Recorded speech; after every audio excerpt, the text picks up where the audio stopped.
आज पूरे देश में सांस्कृतिक राष्ट्रवाद को, सांस्कृतिक मूल्यों को और कह सकते हैं कि सांस्कृतिक विरासत को बचाने का और फिर से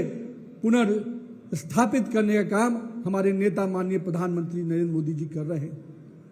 जब वो कहते हैं कि आज समाज के अंतिम व्यक्ति तक विकास की योजनाओं को पहुंचाना है, जब संसद में वो प्रवेश करते हैं तो लोकतंत्र के उस पवित्र मंदिर को प्रणाम करते हुए आगे जाते हैं और अपने पहले ही भाषण में कहते हैं कि मेरी सरकार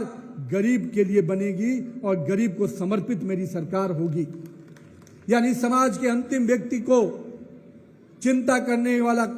नेतृत्व हमें मिला है। और मुझे खुशी है कि संत शिरोमणि रविदास जी की जो सोच थी कि समाज के हर वर्ग को लेकर चलना है, जो समाज के सबसे निचले पैदान पर बैठा हुआ व्यक्ति है उसके अंदर भी गर्व का भाव हो, समरसता का भाव हो, सबके साथ मिलकर चलने का भाव हो और समाज में उनके लिए भी प्रतिष्ठा और सम्मान मिले, इस भाव को भी हमारे नेता ने कहीं न कहीं समाज के अंदर व्याप्त करने का प्रयास किया है। और इसलिए जब हमारी योजनाएं बनती हैं, रेखा जी अभी हमारी माननीय मुख्यमंत्री जी चर्चा कर रही थी, जब हमारी योजनाएं बनती हैं